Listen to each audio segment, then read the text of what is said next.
4 वाजत्यात कळत नाही गड्या, ओरिजिनल शंभूराजा असाच होता, एवढा बी हालत नव्हता. अरे कातडी सोडली मा, त्याला वाटलं एखादी आई यावीन तरी हळदीचा लेप लावा जखमेवर. या सैतानाने मिठाचं पाणी टाकलं रा अंगावर. तसा मासा पाण्यातून काढावा ना अशी हृदयाची तडफड झाली. पण शौर्यवान होता ना म्हणून एवढा बी किंचित भर हल्ला नाही. पण डोळे भरून आले. आज कवी सांगतो, राजे तुम्ही मला सांगितलं रडायचं नाही आणि तुमचे डोळे भरून आले. कवी, अरे यांनी मिठाचं पाणी टाकलं म्हणून नाही रडत हा सर्जा संभाजी, म्हणून रडतो का तुला वाटलं? नाही नाही, यांच्या अत्याचाराने नाही खचणारा हा राजा. अरे यांनी किती बी अत्याचार करू दे आणि यांनी किती बी प्रश्न विचारू दे, हा म्हणतो ना धन दौलत किधर आहे. औरंगजेबाला सांग तो पैसा महाराष्ट्राचा आहे, ही धन दौलत महाराष्ट्राची आहे. अरे तू चालायस, तू बाहेरून आलायस. अरे कणभर होता शंभूराजा, कणभर, आणि मनभर होता औरंगजेब. 14,500 सरदार होते औरंगजेबाचे आणि एकाकडे 50,000ची फौज होती. आणि काय होतं शंभूराजांकडे, सगळे मिळून बी 14,000 नव्हते. कितीतरी कोटीचा महसूल होता औरंगजेबाचा आणि कणभर 1 कोटी रुपयाचा महसूल होता शंभूराजांचा. तरी सर्जानी संभाजीराजांनी उद्यापुऱ्या दिवसात हे महाराष्ट्रातलं वैभव ओढून आणलं होतं, मानलं होतं आज औरंगजेबाने. आता कळण तुम्हाला संभाजीनगर का म्हणायचं. लक्ष देऊ नाही का सज्जन हो, अगदी शेवटचे 2 मिनिटं राहिलेत. हे सांगताना महाराज तुम्ही म्हणाल तुम्ही आम्हाला भावनिक करायला आले का? माय अजिबात नाही भावनिक करायला. नाही नाही, मला सांगावं आठवण नाही काही येत नसेल. सवय लागली होती आता मावळ्यांची सोबत राहायची. हे मित्र सगळं संपलं, हे स्वराज्य एकदा सवय लागली ना आणि मग पानागत अशी झाडाची पानं गळून पडावीत अशी माणसं निघून जातात आयुष्यातली. नाही येत एकदा मातीत गेलेली माणसं परत नाही येत. कवी, अरे या डोळ्यांनी माझा बाप मी छत्रपती होताना बघितलाय. तू विचारतो ना रडायला का आलं? अरे माझ्या बापासारखं प्रेम या स्वराज्यावर कोणी नाही रे केलं. माझ्या बापाने एक शिकवण दिली, शंभूराजा एक वेळेस मरण पत्करायचं पण कुणासमोर झुकायचं नाही. म्हणून झुकला नाही हा शंभूराजा. जगी यायचा बाप व्हावा ज्याचा वंश मुक्ती सजावा. नाही झुकला. बापाने शौर्य शिकवलं कवी मला. ज्या दिवशी छत्रपती महाराज, ज्या दिवशी राजे छत्रपती झाले ना, अरे माणसं गेली होती आयुष्यात त्याशी पाखरागत निघून गेली होती. तानाजी मालुसरे जीवा भावाचा नव्हता छत्रपती शिवाजी राजांच्या. अरे जीवा भावाचे बाजीप्रभू देशपांडे नव्हते. आणि शंभूराजे कवीला सांगत होते, कवी अरे तो तानाजी मालुसरे माझ्या बापाचा जवळचा मित्र रे, शौर्यवान मावळा, हृदयातला प्राण होता. तो जाताना माझ्या वडिलांना म्हणत होता, राज जर उदय भानाने वार केला आणि पडलाच ना देह तर ते हातला प्राण जायच्या आधी एकदा मी ठेमारायला या राज तुम्ही द्यात. आणि अजून एक गोष्ट मागितली ना, मी तिथंच होतो रे, शिवराज्य अभिषेकाच्या वेळेस मी तिथं होतो. तानाजी मालुसरेंनी मागितलं होतं, राज ज्या दिवशी तुम्ही छत्रपती होताल आणि सिंहासनावर बसताल, हे मुघल आदिल निजाम, हे डच आणि फ्रेंच सगळे संपवताल ना राजे, आणि तुम्ही छत्रपती व्हाल ना, त्या दिवशी तुमचा तानाजी जिवंत नसेल. पण त्या दिवशी तुमच्या तानाची अंतःकरणातून आठवण काढा आणि मग सिंहासनावर जा. आज ती माणसं आठवत्यात रे कवी, काही विलक्षण निष्ठावंत माणसं होती. निष्ठावंत भाव भक्ताचा स्वधर्म, ही धर्मावर जागणारी माणसं होती कवी. राज लई त्रास होतोय गाव. राज सांगतात कवी, नाही सांगू शकत, नाही सांगू शकत. राज तुमची जीभ काढणार आहेत आणि हे सैतान तुमचे डोळे काढणार आहेत. त्या औरंगजेब तुमच्याकडे बघतोय, तुमच्याकडे बोलायला बघतोय. हे त्या औरंगजेबाचे सहकारी म्हणत होते, हुजूर मनात काय चाललंय? हुजूर म्हणते एक बार उसके सामने खडा रहना है. हुजूर उसके सामने मी मत जाओ, एका झापडीत उलटा करीन तुम्हाला. तो बांधलाय तरी वाघ आहे.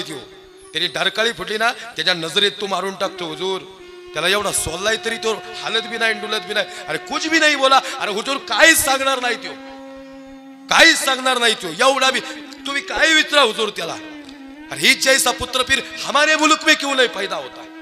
अरे असा संभाजी राजा सारखा, ए निकम्मो, अरे कैसी है ये तुम्हारी फौज, फिर एक भी नहीं हमारे इसमें ऐसा, इस जैसा पुत्र हमारे मुल्क में क्यों नहीं पैदा होता. हे औरंग्या, धर्मवीर संभाजी राजा कुठे बी जन्माला नाही येत. संभाजी राजा जन्माला येतो महाराष्ट्राच्या मुशीत आणि छत्रपती शिवाजी राजांच्या कुशीतात. हे जगी ऐसा बाप व्हावा ज्याचा वंश मुक्ती सजावा. महाराज शेवट मागत होता, अल्लाह औरंगजेब तेरा नेक बंदा तेरे पास आ रहा है. अरे हमने आंखें निकाल दी इसकी, फिर भी आंखें नहीं झुकाई हमारे सामने. अरे लई बोलत होते, याचे डोळे 8 वर्षाचा होता, मग तप्त सळ्या घेतल्या आणि सडकन सळ्या डोळ्यात घातल्या. ए बुबुळ दिसत होती, गरगर फिरत होती. आई जीप बोलत होती ना, लई ती जीप हे रावत नव्हता औरंग्याला. हे जबान कर दो इसकी, बहुत बोलती है इसकी जबान. 8 साल का जब बोल रहा था ये तभी काटी होती तो ये दिन आया नहीं रहता. ए काटो इसकी जबान. ए कुणीतरी हात धरला, कुणीतरी पाय धरला, कुणीतरी वडून धरत होता, कुणीतरी वडून धरत होता, पण जीभ बाहेर निघत नव्हती. अरे निघेल का जीभ? अरे कुणाची जीभ? सिंहाच्या जबड्यात घालून हात मोजून दात जात सांगणारी मराठ्याची जीभ होती, बाहेर निघत नव्हती महाराज. कोणीतरी नाक आणि नरड दाबलं ना, तेव्हा जीभ बाहेर आली आणि सपकर वार झाला. आणि झालेला वार आणि पडणारी जीभ जगदंब जगदंब जगदंब जगदंब जगदंब जगदंब जगदंब जगदंब जगदंब जगदंब जगदंब करत होती. जगदंब वळवळ करणारी जीभ म्हणत होती, याला कसं जगावं हे छत्रपती शिवाजी राजांकडून शिकावं आणि धर्मासाठी कसं मरावं हे धर्मवीर शंभू राजांकडून शिकावं. म्हणून सज्जना हो, ही माणसं गेल्यानंतर जिवंत राहिली. संजू भाऊ परत आलो तर अफजल खान फाडीन, आता वेळ नाहीये. परत आलो तर शंभू राजा थोडा विस्तृत सांगेल. सांगणं लय अवघड आहे. शंभू राजा बाबा डोळे वरून येतात. अहो आपण तुम्हाला येत नाही ना, चालून बी दिलं नसतं रस्त्याने, ही जर माणसं नसती तर कोणी तुम्हाला इथं श्वास घ्यायला बी विचारायला लागत असतं, श्वास घेऊ का मी? एवढा भयानक अत्याचार झाला होता, त्या सगळ्या सत्ता ठेचल्या होत्या आणि माझा छत्रपती राजा झाला होता. आज मुघल झुकले होते, निजाम झुकले, आदिल झुकले, आज डच आणि फ्रेंच झुकले होते आणि सिंहासनावर 350 वर्षाचा हा काळ संपला आणि छत्रपती सिंहासनावर 32 मनाच्या सिंहासनावर गेले होते. झालं माझं सज्जन हो कीर्तन. पण या नादात परत आलो तो शिवराज्याभिषेक सांगत. आज लय मोठ्या दिवसावर कीर्तन केलं. प्रभू रामचंद्रांवर कीर्तन करणं म्हणजे एवढं सोपं नाही. ते माझ्यासारख्या माणसाला मिळावं हे तर माझं लय भाग्य. सज्जनराव ही माझी 3री पिढी चालू आहे वारकरी संप्रदायातली. खऱ्या अर्थानं हे सांगायचं तात्पर्य एवढंच होतं. आता रोजच अफजल खान पडतो बरं का, नाही फाडला की झोप येत नाही महेश बाबा. जास्त वर गाडीत तेवढं डोक्यात येतं अफजल खान फाडला नाही. आज फाडला बी पाहिजे तो लय बायाने. हे तुळजापूर उद्ध्वस्त केलं होतं, नाही लय वेळ लागेल फाडायला. 10 शेंगात फाडू का? हे 7.5 फुटाचा अफजल खान, 2 बाहु शरीर आणि बहारवा पल इतकी भयानक ताकद. आओ से आओ और हमारे गले लग जाओ. हे राजेंची नजर आणि और या ठिकाणी अफजल खानाची नजर एकमेकांना भिडली. 2 बाहु शरीर वाई, बहारवा कवणारी भयानक ताकद. आज राजांना संपवणार असं वाटलं. संपलं स्वराज्य, संपला महाराष्ट्र. आणि मग अरे ये है राजा, ये है शिवाज. अरे हुजूर लय भयानक आहे तो, 5.5 फुटाचा आहे. गुंडाळून ठेवीन तुम्हाला, हात नाही लगता काय. राजे और हमारे गले लग जा. राजांनी मिठी मारली, अफजल खानाची मिठी पडली, पण ती बहार वाकवणारी ताकद वाऱ्यांचा या ठिकाणी सुसराट. आणि अशी मिठी. सिद्धेश्वर बाबा श्वास घेता येत नव्हता राजाला. श्वास संपला, लालवंद डोळे, पांढरे शुभ्र डोळे, असा धरला राजाला. संपला राजा, संपलं स्वराज्य. राजा म्हणतो, आई हे जगदंबे, हे महादेवाला या ठिकाणी याचना केली, महादेवापर्यंत आवाज गेला. देव के देव महादेव, हर हर महादेवची शिवगर्जना हृदयातून निघत होती. याने आपली मंदिरं फोडली, या सैतानाने आपले देव फोडले, याने आपल्या आया बहिणींची इज्जत तुटली. याच्या हातून मरायचं नाही. भगवा होता कमरेला, भगवा काढला. भगवा म्हणजे शान, भगवा म्हणजे मान, भगवा म्हणजे अभिमान आणि भगवा म्हणजे महाराष्ट्राचा स्वाभिमान. तो भगवाच प्रेरणा देत होता राजाला. आणि मग संपला राजा. अशी मिठी पडली. एकच मुखातून पुन्हा एकदा नाव जगदंब जगदंब जगदंब हरे हरे. हर हर महादेवची शिवगर्जना होत होती. जगदंब नावाचा नगर घोषणा या ठिकाणी. तुळजापूर आठवलं, देवी आठवली, देव आठवले, मंदिर आठवली, मंदिर उद्ध्वस्त झालेली आठवली. आई ताकद आहे तुझ्या राजाला.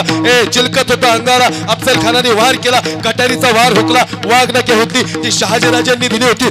सबकन अफजलच्या कोटात खपकन कोटाला बाहेर काढला. दगा